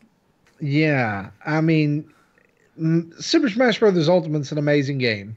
It's a love letter to everything Nintendo and retro video gaming. Justin, what do you think when you hear this? Like think about this. I wish we had Zach on the show to talk about the psychology side of this. Who cares? Because I don't. I have a very simple answer for this. Okay. The needs of the many outweigh the needs of the few or the one. So you're okay with this? Why wouldn't you be? I'm sorry. He gave us the game. That's what he had to do. It was his job. Get it done. He had I don't care. virus. Don't care. Do it again. And you know what? I'm more like my only. Have you ever gone to work with an IV drip? Speaking of being half the problem, have you gone to work with an IV drip? Who hasn't? That's how I spend like every day is with an IV drip in my arm. They just chain me to my desk, right? And that's just what I do all day. Okay, so I realize you're being facetious here, and I get it. The question is who is putting the pressure? Is it he? Is it him putting the pressure on him, or is it Nintendo, or is it fans? Because I know the Smash community is rabid. But I think here's a couple of things, right? Like at no point did it say like I was sick, I took a sick day. Nintendo came to my house, broke down my door, ran to my room, dragged me out to a car, put me in the car, and put an IV in me, and then rolled me to my desk and said, "You work for Smash Ultimate, go!" Right? No point was that. But I think what I would have thought here is that the HR team would have said, "Hey, you appear sick today. You have an IV in your arm. I think from a compliance perspective, from a health perspective, you need to go home." Right? So here's the thing that I think is probably the expectations of himself. Right. And yes, I understand there are expectations from fans that he is categorically saying, but I think if everyone was like, "Hey guys, just as an FYI, he had to take a sick day. we're all okay with this. Yeah, we're all okay with this because we take sick days. Take a damn sick day, you weirdo. Right? Like have like be well for yourself. Do you know what I mean? Well, Because you remember the direct where he was at the end, he's like, development is done for Super Smash Brothers Ultimate, and I'm going to go and take a rest now. Yeah. Like now we know why he said that. Well, like, but here's the thing is there has to be a couple expectations, right? Management or leadership has to say like, no, that's not okay. Like you need to be well. The other thing is it actually cascades down expectations to other people, right? In an unhealthy way. So like in 15 years from now, here's Bob, who was on that development team. Bob's like, well, when I worked for Sakurai and we did Smash Brothers Ultimate, he rolled in with an IV. So guys, IV up, let's do this shit, right? Do you know what I mean? Like, why did no one, like, I'm sure he got some looks, right? But like, that's the point here is like, we all, I think, can sit here and say, this is unhealthy. Correct. This is not good. You've gone from loyal to obsessive. Why did nobody just like say like, dude, well, you've got an IV. I don't know if you noticed this, but you rolled in with a bag on a pole so that you could tweak a character. Yeah, I mean, here's the thing that, and I don't want to make some broad generalizations, and I do believe that business culture is different in North America than it is in Japan, right? And that may, for the North American audience, the North American culture who's hearing this, and we're all saying like, man, take a sick day and check with your HR team, right? That may be a little bit of a different experience in Japan. I'm not saying they don't have an HR team, but maybe I think there's a level of pride in your work that may be kind of like a little bit more of that I don't use the word badge, so to say, but I think that may be part of it. Maybe cultural that we're just having a bit of an understanding on. I think it's unhealthy, and I think that, in North America, again, we have those large conversations around crunch time, right? Crunch is a very real conversation that we hear as game developers talk about, getting into final times of like, hey, I spent, 80 hours at my desk this week to get the game through, right? We're having larger and larger conversations as an organization or as an industry about how we ensure the work-life balance of people. And I think just because that's the way it was is not an acceptable answer for how it's going to be going forward. So, I guess that's my rant. Of course, again, for facetiousness, people, don't send me hate mail. It's just being a smart A. So, yeah. Well, I think like, I just read this and I was like, I don't want this dude to die. No. Like making a video game. Right. Yeah, the game was available for pre-purchase a month before launch. If it was delayed 1 or 2 days, I don't think anyone would have complained. They would have made launch. They would have. Trust me. And I think this is at a point too where we like see, like, do we see game devs as people, or do we see them as a commodity that gets us what we want, right? And in this case, I feel depends on the company. I feel like Sakurai, in a way, almost feels like people see me as a commodity, so I'm going to put an IV in my arm and I'm going to go to work because that's what I need to do to make sure they get their game.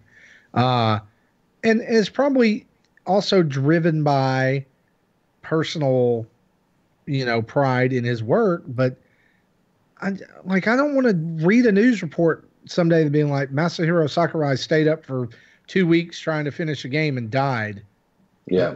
Because he was on an IV drip in his office and chugging coffee. I don't, it makes me think of those guys who were dying in internet cafes over in China because they were mining items in Warcraft. Yeah. And like, that's just, it's in a way, like I step back from it and I go, man, how sad that is that he was like probably uncontrollably vomiting and was like, yeah, I probably should stay home, but I need to go tweak Mario's Final Smash. So, Doc, can you make that happen? Yeah. I don't know if it's normal for like someone in that lead position to actually be digging into the code like he apparently does. I would expect that to be more, that's why you have a team. Yep. Yeah. Yeah. I do very little coding in my own job because I'm now being more administrator, and That's what the rest of the team is for, is to do my coding that I can't do anymore. Yeah, so in a lot I of ways. imagine that's where he should be. In a lot of ways, I'm kind of with you on that one, Jesse. Like, one of the first things that tweaks in my head is like, I don't think you have a proper organizational structure, right? I don't think you've pipelined or contingency planned for your own leadership development to be able to say, like, if you're not here in the office, shit don't get done, or stuff don't get done. Do you know what I mean? Like who else? You know, hey, does Mark? Are you able to handle this? Sakurai's going to take a day. You got this stuff under plan. You okay? Do you know what I mean? Like it obviously makes me feel like there's not a backup development plan or to support that development. But I'm using a bit of business hat. I totally think that's appropriate here as well. So yeah, I mean, like, obviously, you know, where we land on this is entirely unhealthy. And really somebody needs to have a meeting with this guy before he ends up really harming his health. Like, I love Smash and I love Kid Icarus, but I don't love it enough for a human being to do this to themselves. And really, while I'm at it, I'll just go ahead and throw this out here: is you shouldn't be that way either. No one should be like, this is okay. It's wrong. It's terrible. Let's very quickly, before we get into what we've been playing, let's talk about some upcoming events.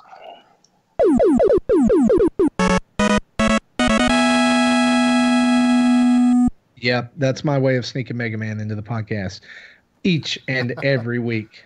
Thank you very much. Just to let you know, 99, I did prepare some Donkey Kong tracks, but he didn't like any of them. Well, it didn't fit like the others do. But we'll work Donkey Kong in here sometime too. Like, next time we do Business Justin, let's throw some Donkey Kong in there. You've got them. Tetris 99 got an update this week that is leading to a weekend event this very weekend called the Maximus Cup, which is an event for gold coins. Basically, if you get a Tetris Maximus, which is a first place win, and the screen will say Tetris Maximus when this happens, the top 999 players with the most Tetris Maximuses will receive 999 gold coins, which, if you're keeping track, is close to $10 in eShop credit. So why not play Tetris 99 this weekend and try to win $10 in eShop credit? This is actually really cool. Pending you have an online subscription. That's true. I think this is great. There's no reason not to play this if you have that on. I have yet to get a first place, but I plan on giving it a few more goes. Yeah. Yeah. And if not, if you don't get a first place, you're playing a fantastic Tetris game. There's your prize. Other events, Pokemon Go right now is running the Battle Showdown event March 5th through the 12th. Fighting type Pokemon will appear more frequently. Lucky trainers can also encounter a shiny Mankey and Machop. And I'm never lucky. I've never seen a shiny, though. Yeah. My son gets them all the time. It's crazy. He's a Pokemagnet. He is. That's why. 2x catch, battle, and raid for Stardust. 2x XP for gym battles. 5 rewards per day for trainer battles. 3 rewards per day from challenging team leaders. And that's not all. March 15th through March 18th is a special raid weekend where you will be able to get Rayquaza as he returns to raid battles. So if you need to get Rayquaza, go and wait till next weekend, and he'll be there. Yeah, waiting for you. I wasn't raiding the first time he was around, so I need him. Jesse will be out with his 2 Pokemon Go accounts. But that's another. Hey, I actually did start a second account today. Today I started that account, and is already level 13. Wow. You have a lot more Pokemon where you live than me. Let's talk about what we're playing. I did 2 raid encounters, 2 level 5 raid encounters, and a level 2 raid encounter, and that's a lot of XP just in that. Yeah, absolutely. Let's talk about what we've been playing, shall we?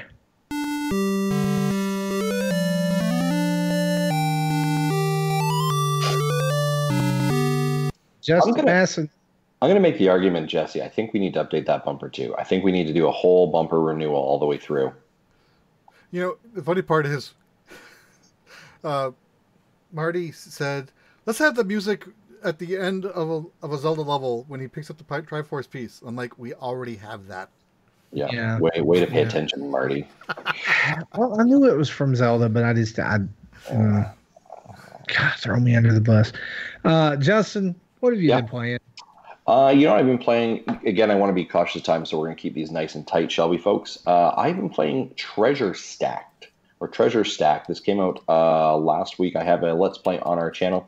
If you like kind of, Tetris puzzle games, or those kind of Candy Crush puzzle games, this is a really a very interesting kind of twist on that mentality or on that method.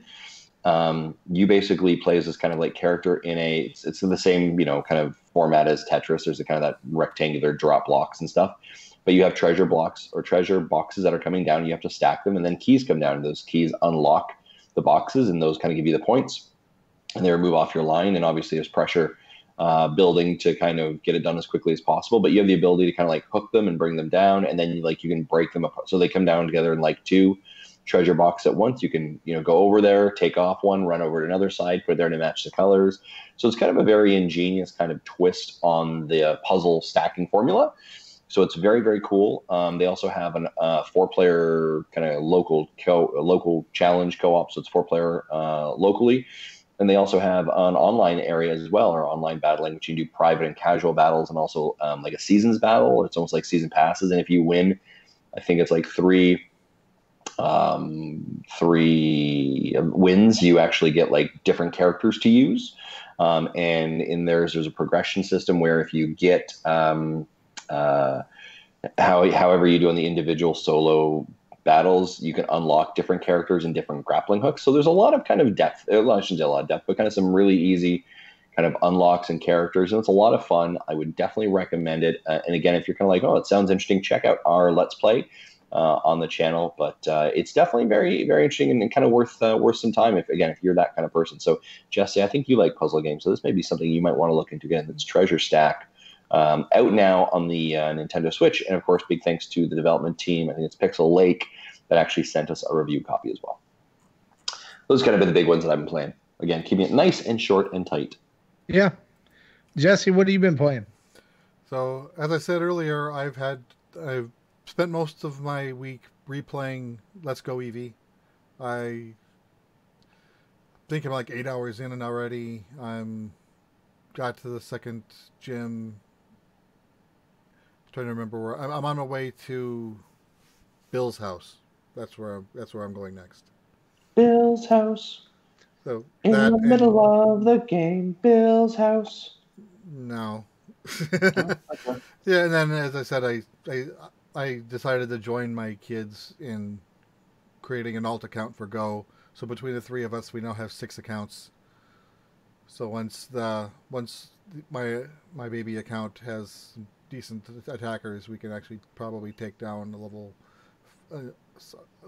5 gym on our own. That's kind of the goal. Great. Gotta set goals. Set goals. Yep. I need to finish Let's Go. Speaking of, I'm on I've got 4 gyms out of the way. I need to. Even if I don't finish it the second time around, I at least want to get to the point where I can start farming mail 10 boxes again, because that's the part that hurt the worst. Gotcha. Yeah. So this week I've been playing. Dip back into Enter the Gungeon because of our tournament that's going on right now. Our bonus tournament over on the Discord server. And so I'm not going to talk much about that. Y'all, if you've been listening to the show, y'all know I love Enter the Gungeon. Been finding out some things about it I didn't even know because of challenging myself to complete those challenges. So that's been really cool. I've also been playing some Wargroove. Was playing against Justin until Team Cherry and Chucklefish dropped the update that they did not tell anybody it would wipe out your games. And I guess they kind of did, but they kind of didn't. I kind of assumed that games would be broken until both parties updated and then they would resume. Nope, they're gone. Forget it.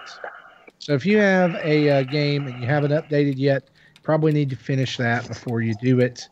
But the biggest game that I've been playing this week is ToeJam and Earl Back in the Groove, which just released for Switch on the 1st.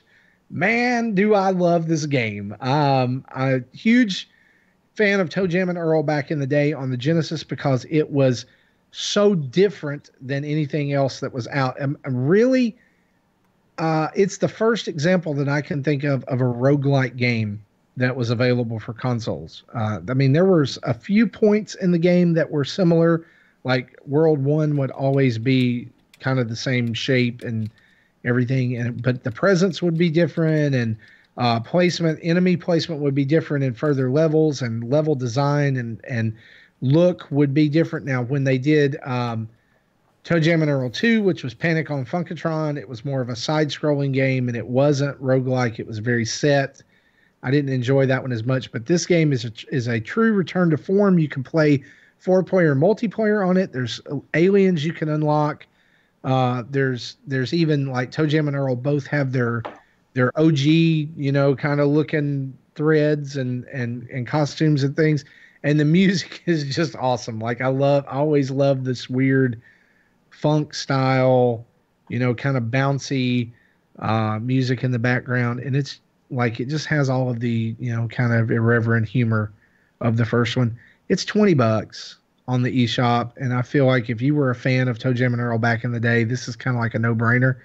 But for those of you who are not and don't even know what it is, it's kind of like, and I know I'm probably going to get crucified for saying this. I don't care. It's kind of like a dungeon crawler in a way, because what you're doing is you're moving around a map that gets revealed as you move through it, and you're looking for parts of a ship that will help you get back to your home planet, all while encountering enemies or Earthlings who are both friendly and mean. The mean ones want to kill you or distract you and keep you away from your purpose.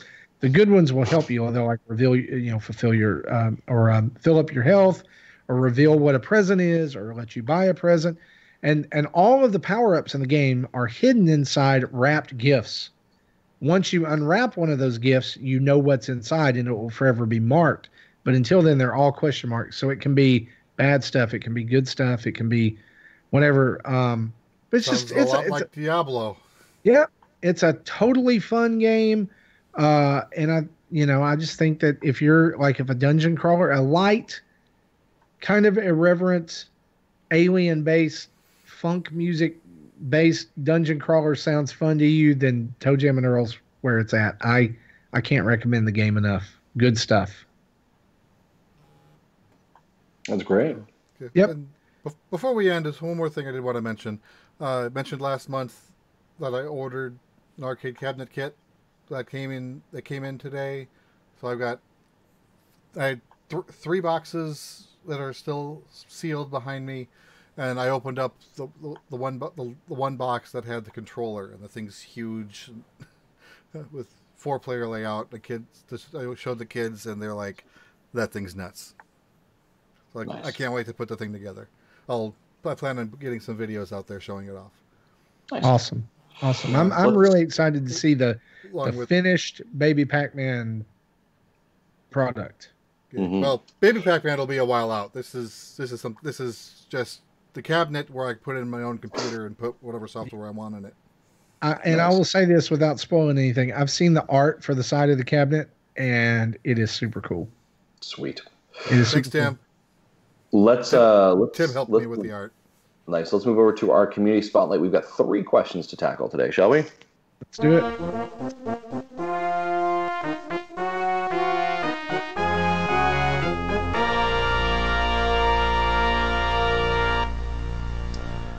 Perfect.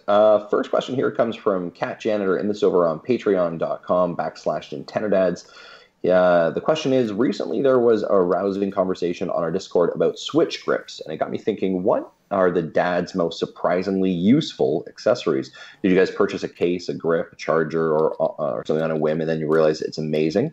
The statement is, my pick would have to be the Nyko Power shell case. It's a hard plastic clamshell case that holds a Switch 12 games and a built-in stand, and it has an internal battery. And while the battery's performance isn't great, the case has been by my side for months now. I appreciate the hard plastic with internal foam to protect the $300 console, and the lack of accessory storage hasn't bothered me at all. Love the show, and I can't wait for to watch you all in VR very soon.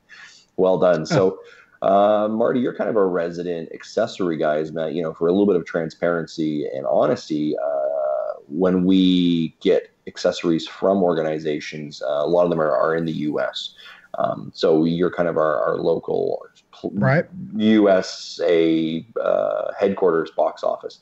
So I guess this question to you: has there kind of been a one accessory that's really kind of surprised you, that's kind of become part of your everyday use? Yeah, and those that were in that discussion on our Discord server will already know this. I had previously purchased a Skull & Co. grip for the Switch, basically because it was the one that was out and people were talking about it, and I just really wasn't thrilled with it, mainly because it was really difficult to put on and take off. It was kind of like this rubber, all the way around it, and it just didn't fit really well. It was supposed to be able to allow your Switch to dock when it was on, and it didn't. So that was kind of disappointing. And then I started to hear about the Satisfy grip, which is an asymmetrical grip for the Nintendo Switch that's actually kind of just a bar with some, handles, and it's got a little, couple of little hooks on the bottom that stop the Switch from sliding all the way through, right? And I thought about it, and I play a lot in handheld, so I thought about it, and then I went back and forth on it, and I was like, I really don't have a place to hold this or carry it with me a lot of times when I've got my Switch in my other case. Then I found out Satisfy made a case that fit all of this together. It was a slimmer case, and it looked really, has this like gray fabric on the outside. It looks, really nice. It's pretty sharp. So I just decided to jump and try it. And I was like, if I don't like it, maybe somebody will be interested. I can sell it. I cannot play handheld without it now. It is that comfortable. It gives you something to hold on to. It's a very sturdy grip. It feels like it was really made to be with the Switch from the beginning. So I highly recommend it's Satisfy, SATISFYE, Satisfy grip, and you can get it without the case if you want it. But then there's also an older case that's thicker, but it's gigantic. It holds like all kinds of different stuff. And that is one thing I do miss. I do miss like the slim case doesn't hold as many games. It doesn't hold any straps, but I just put those in another pocket on my backpack. It's not a big deal.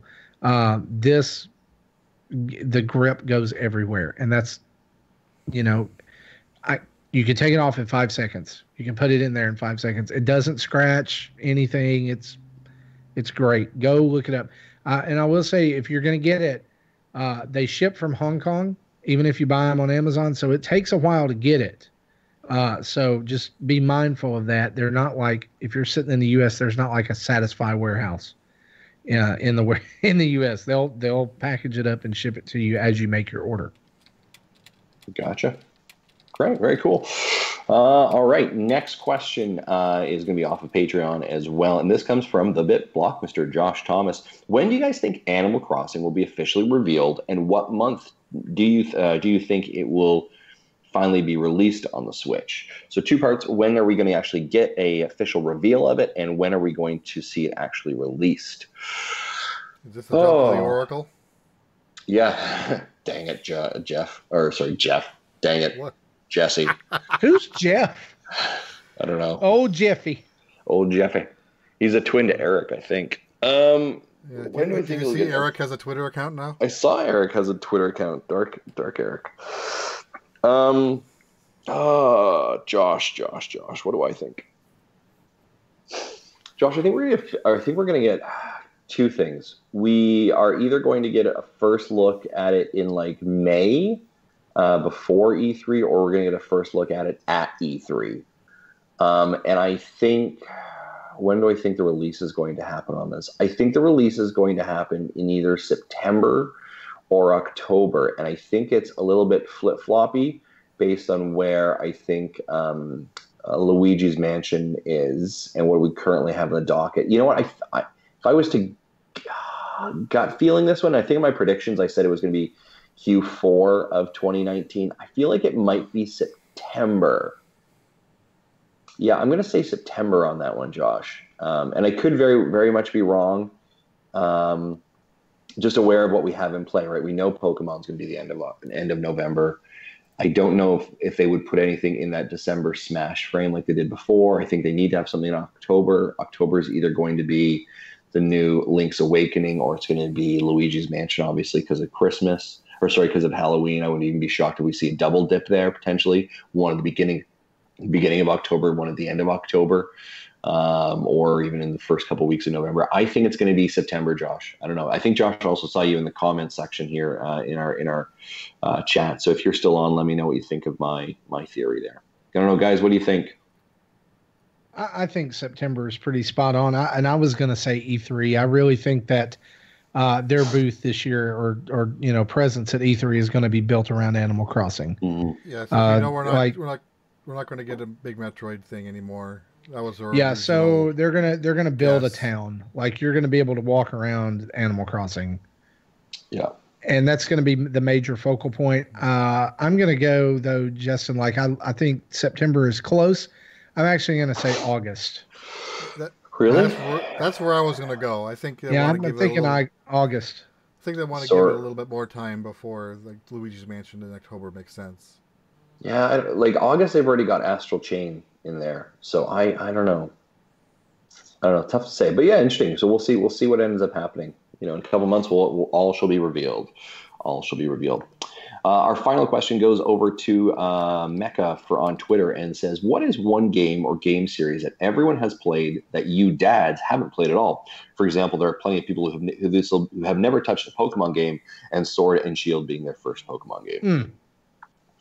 I will go with this one first. I've never played any of the Dragon Quest games. This shouldn't be a shock. I've never played any of those, and a lot of people have and appear to like them. And I've never played Minecraft. Minecraft really surprises me. I'm having a hard time thinking of answers because I've tried a lot of things and end up not liking them. So yeah, I've tried Minecraft, not much of a fan. I've tried Dark Souls, not much of a fan. I've tried some of the Call of Duties and other shooters. You all know I'm not a fan. I have never played and will never play a Metal Gear Solid game. Oh, interesting. Just not my thing. I can say that I've never and probably never will play Resident Evils. Okay. And see, I played and beat Resident Evil 2 on the 64. I don't like horror movies. Not interested in experiencing it as a game or any other genre. I'll just pass on all that. Interesting. Okay. Yeah. All right, folks. Well, I think those are our questions. Thanks for everyone for throwing them in. We greatly appreciate that. And of course, if you were, we always take our questions by Twitter as well. But of course, big thanks to our Patreon supporters who send them there as well. I think, guys, that's a show. Yeah. Yeah. I think that's a great show. Really big show. Really big show. Marty, you want to take us out? I will, guys. We want to thank you for listening to episode 220 of Nintendo Dads. And as we leave here, we want to say huge thanks to our Patreon producers and all of our patrons over at patreon.com/Nintendo Dads. Our Patreon producers are Chris Mears, John Blanco, Dave Ernsberger, and Timothy Off. Thank you guys so much for being awesome and supporting us. And even if you're $1 a month subscriber, thanks so much for being awesome and supporting us there as well. And you can join them by heading over to patreon.com/Nintendo Dads to support us. You can follow us on all the social medias at Nintendo Dads. That's Twitter, Facebook, Instagram, Twitch, YouTube. And if you're old school, you can email us at nintendodads@gmail.com. Or even more old school, call in and leave a voicemail at 929-25-NDADS or 929-256-3237. And if you want to buy some sweet... Yeah. I was going to say there's an older school, but I don't think any of us wants to give out our home addresses. Yeah, we're not... No, don't come to my house. No snail mails. Yeah, no snail mails. If you want to buy some sweet, amazing, awesome, wonderful, world-changing Nintendo Dads merchandise, you can go over to tiny.cc/Nintendo Dads store. That's all lowercase to get yourself something not real nice over there. Big thanks to OC Remix for the music used throughout the show and Nintendo for using awesome sound effects in old 8-bit games and letting us use them as bumpers. I don't know if they know we use it, but that's okay. Guys, this has been episode 220 of Nintendo Dads. For me, for Justin, for Jesse, this has been an amazing time. Thanks for listening. Bye-bye.